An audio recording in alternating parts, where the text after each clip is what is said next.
Hello, good evening, and welcome to my channel again. My name is Victor Udofia, and I'm here today with somebody very special, one of my friends. He has been somebody I've known for a long time. As a matter of fact, we had our university education together in Nigeria, and both of us are here in Germany, and he has been here before he came.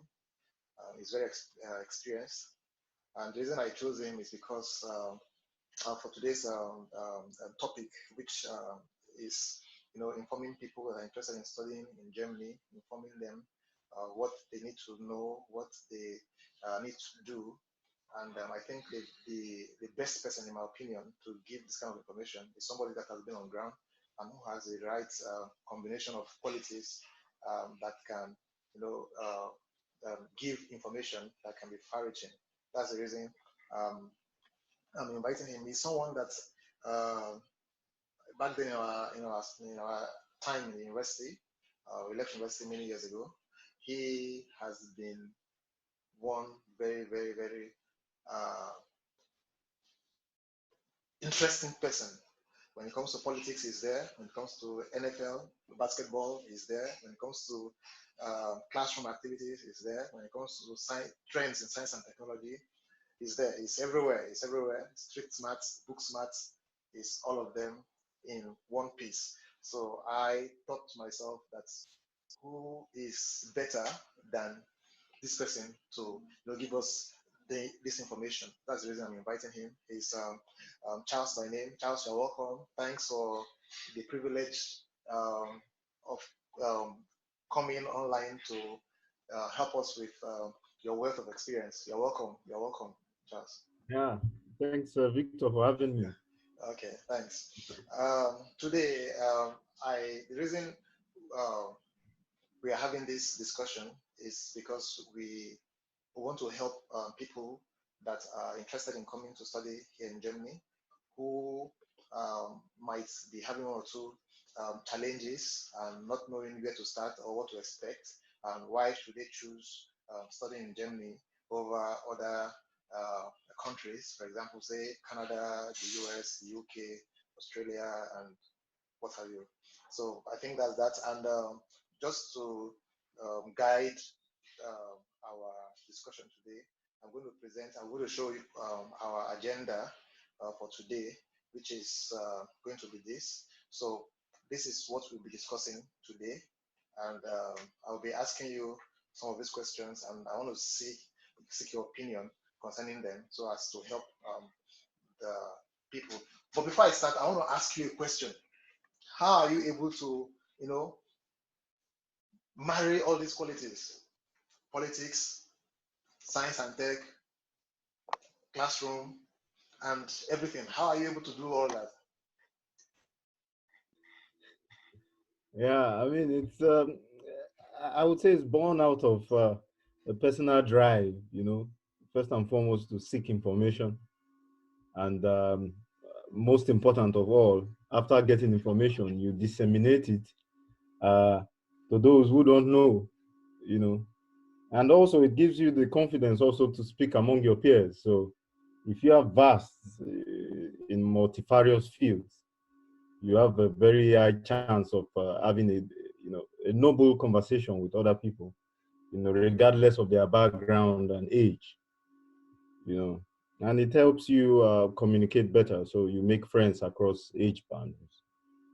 So yeah, I mean I would say that's my main reason. There might be other reasons, but that's majorly just the quest for knowledge. Thanks for that eye-opening explanation. Because in our school days, we have different categories of people. In order to drill this discussion today, I want to say that in classrooms there are different kinds of people. There are those people that are 100% book as in classroom, as in class smartness, and there are those as well that want to strike a balance across all disciplines, and in my opinion, I think that yes, it's good to have, you know, to be focused in class. At the same time, it is good for you to have this other um, experience as well, because sometimes some problems that come up require your ability to be able to connect the dots in all the experiences you had in life. And most times, these experiences are outside the classroom. They are not just limited to the classroom, and sometimes what you see in the books. They have to do also with the kind of people you hang around with. So I think you what that quality of yours is very very very important, and I also hope that I will pick that up as well. But coming to today's discussion, the number one thing that people want to know is how is life like in Germany as in for international students? How is life like? Can you tell us what prospective students should expect uh, when they come here to study? I mean, it's largely a function of what you're coming to study. So I can only speak from an engineering perspective. So, or let me just categorize in from perspective of science and technology, um, specifically engineering, because I majored in engineering. I majored in environmental engineering and sciences. I took a combination of courses from process engineering to chemical engineering and then to mechanical engineering. So I had like an all-around touch of this, independent disciplines. Yeah. So from an expectation standpoint, I believe everyone knows that German engineering is world renowned, and I mean in terms of not just you studying the theoretical knowledge or the theoretical aspect of engineering, but putting engineering to work is pretty much critical to what is believed down here. So if you're coming to study engineering or I would say science and technology related domain subjects, you should expect to receive the real deal um, from here. From a teaching standpoint, you should expect to be bombarded with a lot of technological knowledge that you never knew were obtainable in the realms of engineering and science and technology. Um, yeah, so the key word is actually application. So putting science to work and not just cramming facts. But in the end of the day, you still see how these things are put to work in real life and how they are applied. Um, so that's majorly what you would expect from a learning standpoint. From the way lectures are administered, you should expect a very tight schedule um, because the key theoretical parts are always rushed in the beginning, where they just let everything out and then they proceed. There's always a transfer into applying what you've learned, in laboratories and different simulation, depending on what you're working on and what your interest is. So it's not simple, but at the same time, it's fun. If you're open-minded and you're willing to learn new things, especially also from the, I mean, perspective of language, that sometimes can also be a challenge. So you would face other challenges that are not even related to learning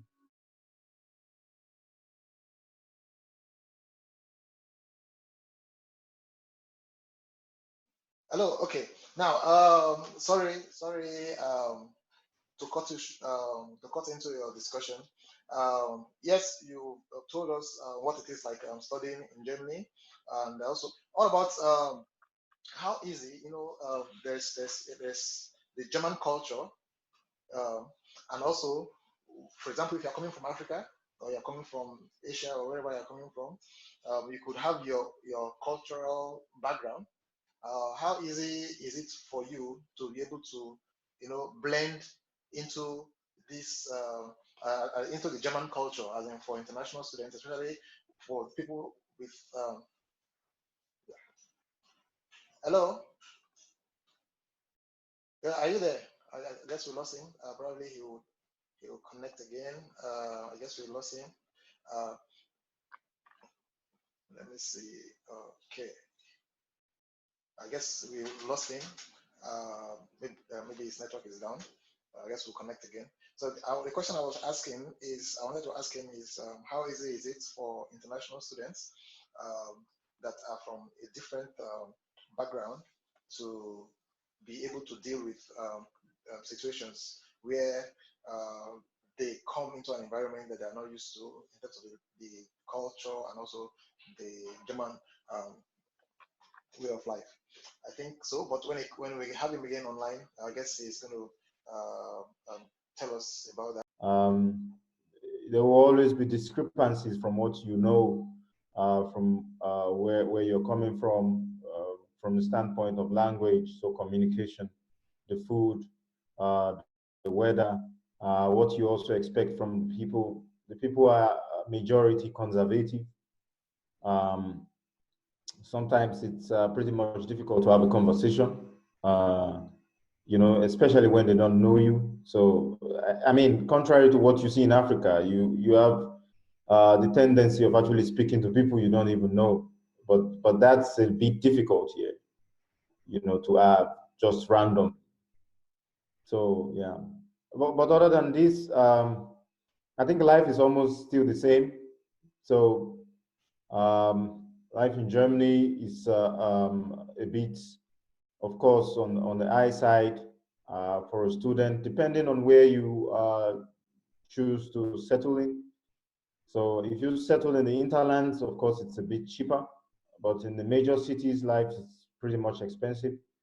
You have to pay for your rent, you have to pay for insurance. Insurance is compulsory in Germany. So you cannot stay in Germany without health insurance. And that corresponds to some fee, monthly fee that you have to pay. Um, Rent is also monthly. So many African countries pay rent on an annual basis. So they are used to down payments where you just pay just one payment and nobody bothers you anymore till the end of the year. But here you have to pay every month. So rent is paid on a monthly basis, insurance is paid on a monthly basis. You also have to care for student fees. So most university education here are pretty much free. Um, I mean, across especially state universities. Um, but you have a few universities that charge fees, that charge both for tuition and also for student fees. So if you are paying free tuition, if you are studying rather in a free tuition university, you might not pay tuition, you won't pay tuition rather, but you would pay student fees. So that's also So, another thing. you have any idea how much the student fees are? Are they fixed or they change from school to school? Or what? Yeah, the student fees I think vary from not necessarily the school, but I think from the land or the state where the school is located. So they make these rules. But most times they are not. I mean, the last time I was in school, they were not more than 200 euros, so 200 to 300 euros. I mean, I think at the max 250 or so, max 300 euros, let's say. Yeah, Yeah. yeah, that is correct. In my school, for example, it is less than 150 euros that we pay. It's far less than that, and so I think yeah, it's the same, and it um, also includes your transportation costs within the city. Then you can enter yeah Yeah. buses for free and also trams. But outside the city, you have to pay for that. But within the city where the school is, you don't have to pay. Your student ID card covers that, and I think so. I think it's very nice. Then, secondly, I have another question for you. Now, what are the procedure? For example, if I decide to study in Germany, what are the things I need to do for me to come here for my studies? What are the procedures involved? First, if I'm coming for a graduate, as an undergraduate program, and also if I'm coming for a graduate program, can you tell us the procedure for these two classes of people? Undergraduates, like bachelor, people coming for bachelors, and people also coming for their masters or PhD. What do you have that you can advise? We'll just begin first with the bachelor's. Bachelor's is mostly in Germany, taught in German. Okay. There are a few bachelor programs now that are springing up that are taught in English, but most of the bachelor programs are taught in German, and as a result, it's expected that you should have um, at a minimum of C1 German. Okay. So in the entire German learning process, you have them broken into different categories. You have A1, A2, B1, B2, C1, and then C2. So a minimum of C1 is expected for you to undertake a bachelor's degree in Germany. And to add to that, you could actually decide um, not to take the bachelor degree, not to take the language course before you come. There are a lot of institutes that could assist you with that. If you come down, if you know that's what you want to do, you can actually come first and learn the language. Or as an alternative, you could also join a program called the Studio Collect. So this Studio Collect program is a program that prepares you for a bachelor's degree. And in this program, they teach you also German as a language. And also you learn a lot of science or STEM related courses. So mathematics, physics, biology, chemistry. And these are just supposed to prepare you for your bachelor degree. So after graduating from this program, you have a direct entry, so to say, into the bachelor program. It's just direct, and I think that's the most preferred. Okay. That's the most preferred route towards getting a bachelor's, starting a bachelor's program in Germany. Yeah, yeah. And for the postgrad, I mean, like myself, I came from Nigeria for my postgrad studies here, specifically for a master degree in the University of Stuttgart. And what I required were the following. Of course, a bachelor's degree um, in a specific field area of interest or something similar. Um, Second of all, I also was required to have a blocked account. So that's from the financial point of things. They would require from you at the embassy to block a certain amount. I'm not sure now because I think this figure varies or changes also with time. But at my time, it was over 8,000 euros. So I'm not really sure how much it would be right now. Maybe something in that region. Yeah. So this money is blocked down in the bank in Germany here of your choice, or no, of the embassy's choice. And after it being blocked, you can't access the money there until you arrive in Germany. And this is also one criteria that you have to show or present at the embassy before they even grant you visa. So, I mean, the most important thing to have before you can actually study, regardless of what you want to study in Germany, is a visa, particularly the student visa category. So the student visa is a visa that gives you the permission to actually study and live, and at the same time also work in Germany. So without this, you can't study in Germany. You really need to have a student visa, and afterwards you can pursue your studies of choice. Okay. Okay. Thank you very much. With a Yeah. student visa, how often can one work?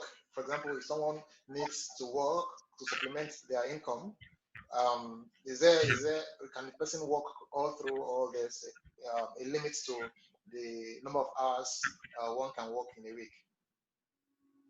Yeah, there's definitely a limit to the number of hours you're not allowed to work full time. So I really can't remember the numbers right now from an hour perspective, but I think it was um, at the time about 20 hours, I think, in a week, Yeah, that yeah, yeah, you're yeah. allowed. Currently in my program, you're allowed to work 20 hours a week, or 120 full days in a year, or 240 half days in a year. I think Ah, so. okay. Yeah, I Yeah, think so. yeah. So Yeah. it's the same. It's the same. The rules have not changed. Okay. Yeah. So you're not allowed to work full time. Um, I mean, if you're caught doing this, there are penalties. But yeah, you're allowed to work 20 hours a week and 120 days a year maximum. Yeah. I have one more question for you. Uh, how difficult, in comparison with study, say in Nigeria, how difficult is study in Germany, especially the STEM courses? Uh, yeah. I mean, we all know the level of deficiency when it comes to our learning process back in Nigeria. There were a lot of concepts that were really not taught in the way that it's expected from, I mean, a typical educational standpoint. So we learned a lot of theoretical stuff, which I think many of us students at the time, and maybe also current students in Nigeria, never really applied or didn't even know how a lot of concepts were applied in terms of the real world situation. Um, yeah, I mean, Nigeria played a very big role in, of course, giving us the basics or giving us the basis for us to be able to come. But at the same time, there's always a very big gap left when you don't have any technical know-how. So most times, the difficulty that you would face coming to Germany to study any of the STEM courses or engineering-based courses is just this void that's already been created. So nobody, especially from a master degree standpoint, you're not going to be taught the basics. You are expected to already, as a master degree student, you should already have known the basics, both from a theoretical standpoint and how they are applied. And engineering, like we all know, is science in practice. So if you are just cramming up stuff and you really haven't seen how they apply in the real world, then you're not doing engineering. And that's where a lot of persons get so confused when they come down, because they end up seeing a lot of things that they really can't relate to. And seeing it from the first for the first time creates this anxiety. You really want to know what it is, and you have to personally go out of your way to start digging into things and finding in depth how to really apply these things, how to extend the knowledge that you have gained previously into something real time. And that's a big challenge on its own. It's a very, very big challenge on its own. So one of the challenges that results to is you find it difficult going into doing a lot of practical work, because practical work is also built uh, on the basics. If you don't have the basics for most practical works at the master level, nobody will be ready to teach you the basics. So even when you sign up for practical courses, different lab sessions, you would have to figure out the basics by yourself, which is a big ordeal for most persons. So, I mean, if you're lucky, you might have classmates who already have gotten this knowledge, who can put you through. If you're lucky, you can meet a good, a humble and good lecturer who has the time to put you through on the basics. But essentially, uh, you are expected to already have the fundamental knowledge. And this void is always the greatest challenge most people face from an academic Thanks a lot, Charles. Thanks for this. standpoint. Also, aside from comparing the study here with study back home in Nigeria, what about comparing the study in Germany with, say, studies in the UK? For example, masters in the UK, in the US, most of the schools, 1 year or 1.5 years, you are done. But in Germany, it's quite different. How can you compare the study in these countries for similar program? Yeah, I mean, for comparing across Europe, for instance, let's say between Germany and the UK, most study programs, especially master's degree programs, are, like you said, have a 1 year duration, which, from my own observation, is insufficient for a master degree program. You know, except if you're running a master degree program that has no correlation with application. So we're talking of a full-time theoretical based master degree program, then you can take that for just 1 year. You know, the difference is Germany offers you the opportunity to still put a lot of what you've learned into practice. So you have a lot of seminars, you have a lot of workshops that you can attend, you have a lot of term papers you could write, you have a lot of research programs that you could take after your coursework is done. And that's something that many people do in the third semester. The first, second semester, you could use to finish your entire coursework, and then use the third semester to apply some of the theoretical knowledge you have gained into something real time. Applications can vary, like I said. You have workshops, seminars, different term papers. You could write term papers, you could take on student research programs, you could take on EVs, you could take on internships, you could take on work students. There are so many opportunities for you to actually have a real-time application of what you've learned. And this is very core to learning. So if you cannot put into practice whatever it is you're learning, then it's assumed that you have not learned anything.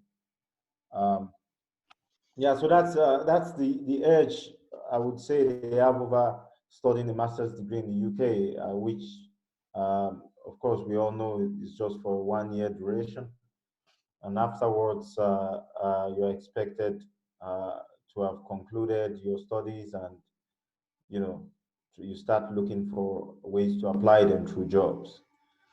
Yeah. Thanks a lot, Charles. Thanks for this eye-opening discussion. And Yeah. I would like to invite you again to come. And this time around, um, life after schooling. Probably we'll discuss life after schooling for those Yeah. people have different pathways. Some might come and after their master program or their bachelor, they might have the intention of continuing to having PhD.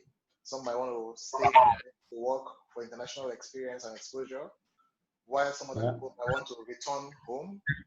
So these three pathways, probably you being you are done with school, you've had opportunity to work in industry, you had opportunity to do your internship in in in industry, as well as your projects also in industry, and also you've worked in 1 or 2 places after graduation.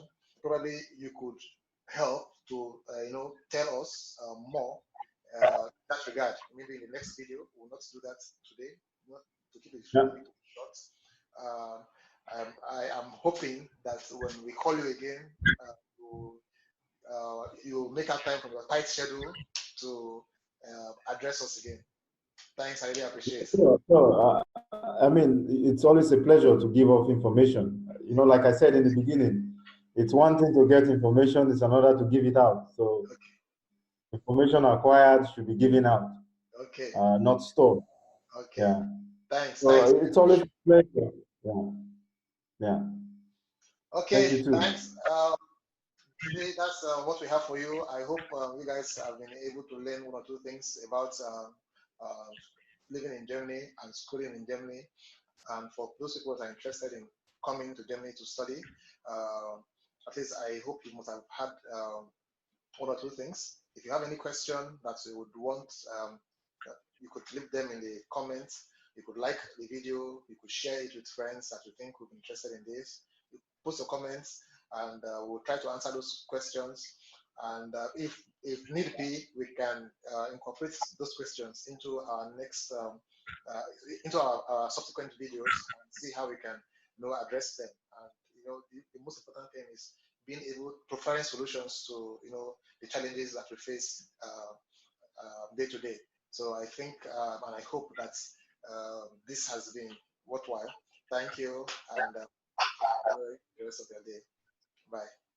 Yeah. Bye bye.